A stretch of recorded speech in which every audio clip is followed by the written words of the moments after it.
be. Come on, heart. Beat loud. Luffy, since day one, said he wanted 10 crewmates. Luffy, since day one, always had his dream in mind, and he knew he needed to be the Pirate King in order to make his dream come true. His insatiable need for adventure and the love he shares with his crewmates and his undying will to protect what he loves manifested the emperor we see today. The goated sun god, Monkey D. Luffy. Luffy, in my opinion, is the best representation of freedom and the true aspect of the mindset capable of it. Looking a little deeper into the goofiness of Luffy, it really makes sense when you look at the world Oda has carefully crafted for us in telling us through Vegapunk that devil fruits are made through dreams and creative thoughts. One of the main power systems in one of the greatest anime/manga in history is freedom. Freedom in thoughts and actions. Oda excels at pulling at our heartstrings, showing us this terrible world that's in poverty and ruled by a tyrannical system built to keep them down. And there exists a boy made of rubber and embodies freedom that slowly cascades hope and joy with each island he visits and conquers, making the majority of the people that come into contact with Luffy being better because of it. Luffy can be goofy to a crippling point, often exuding ignorance towards a common thing. But when it comes to merit and working for his freedom, his adventure, he's almost like a wise king when it comes to endurance and tolerance for obstacles in his way, even showing he finds pleasure in challenges, knowing it will make him stronger. But Luffy's thirst for strength comes from his need to protect his loved ones when they are threatened. In a world where he wants to be the Pirate King above the pirates and the government, he needs to be strong enough to take on anyone. Luffy's traumatic memories of losing his crew and brother back to back crippled him. And in over 500 chapters, we never seen Luffy break down like this. His unbreakable will was broken. Thankfully for Jinbei, guiding Luffy back to the light. If Jinbei was never there, I'm afraid Luffy would have spiraled in self-sorrow and guilt. And we wouldn't see him become one of the 4 emperors of the sea. We see how far Luffy has come over 1,000+ chapters. One of the most iconic moments of Luffy's first major development in this fight is with Usopp. At this point, Luffy was a captain, but he never truly displayed the essential characteristics of a captain.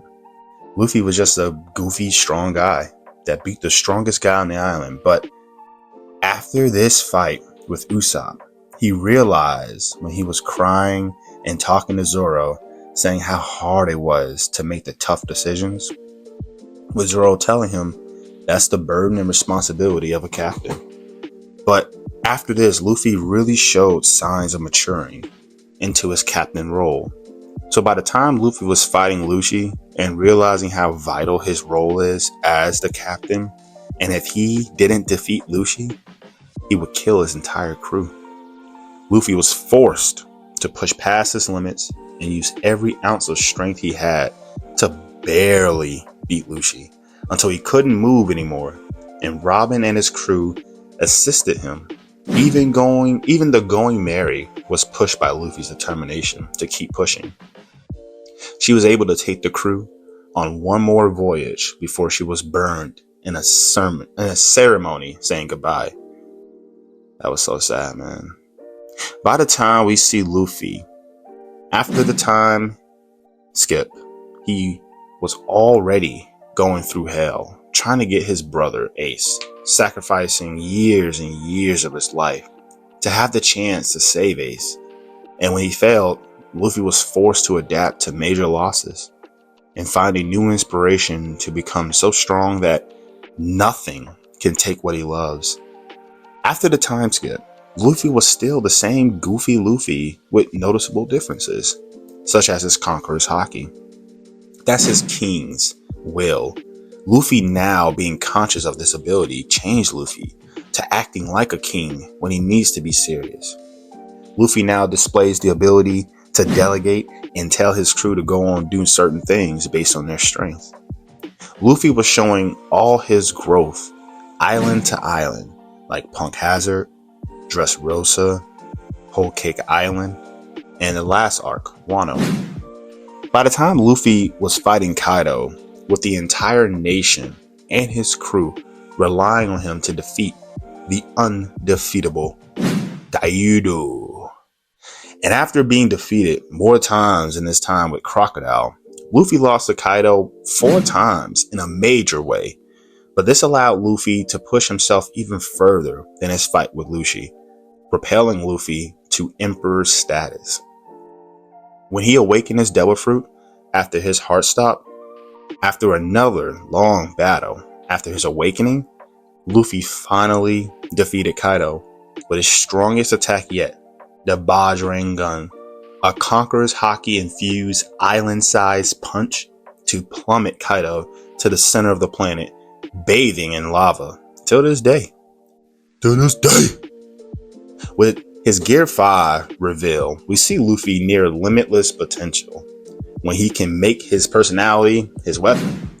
His goofiness and it's crazy how his goofiness can turn any situation into his advantage.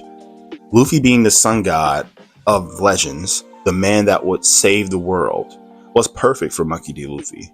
Because ever since Luffy was a jet, he had a dream he can only achieve once he's free. And at this point, Luffy still doesn't know he's a sun god.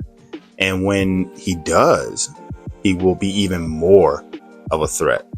And the world was perfect for Monkey D. Luffy, because ever since he notices this, or when he notices this, it's going to be a big change, you know? And all the knowledge is power. And when Luffy knows what he is and what he could do, he'll be even more of a threat and truly be the freest man on the sea because of that power. And eventually go from being the emperor to the future pirate king, Monkey D. Luffy.